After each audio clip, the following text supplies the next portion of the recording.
Sup guys, good morning, good morning. So today is day 2 na no. So pupunta kami sa mga falls today.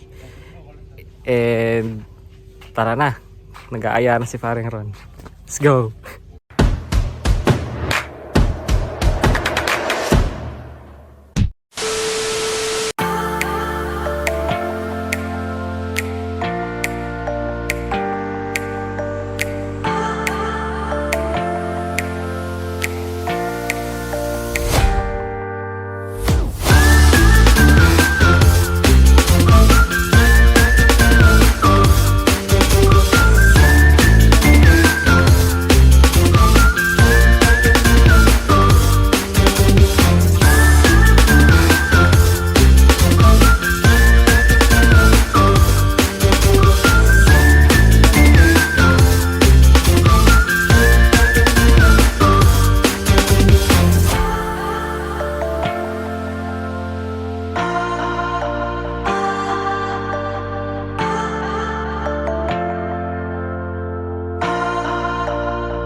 What's up guys? Welcome back sa aking channel, and for today's video lilipat kami ng another accommodation dito pa rin sa Secure, no? So actually guys, hindi na ako nakapag-video kasi that previous day is sobrang pagod talaga ako. So bali ngayon guys, pupunta kami sa second accommodation na nakita namin sa booking.com. Sobrang ganda dito guys. So ito yung parang hidden gem dito sa Secure. Ang name niya is Blue Joys Marine Sport Resort. Medyo pricey lang siya guys, pero worth it naman.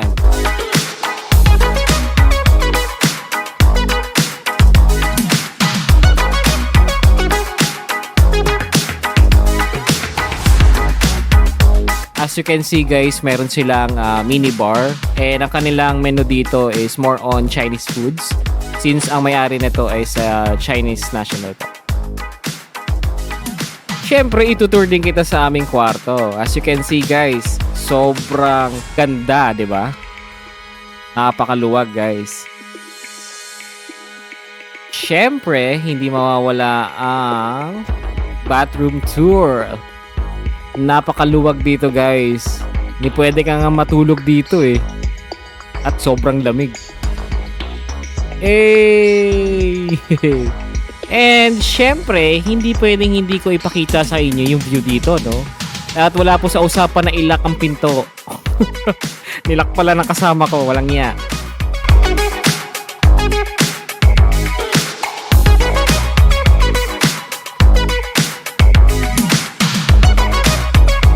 At dito ko na lang muna guys tatapusin ang aking travel vlog.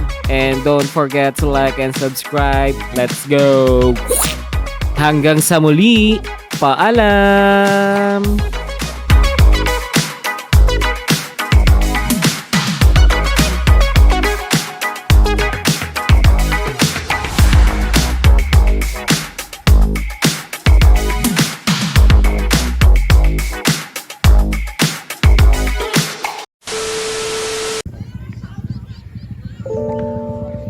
就对了，哎呀，你只要就不打到脑壳就对了，哎呀，戳个屁戳，你妈那个就闪了就对了。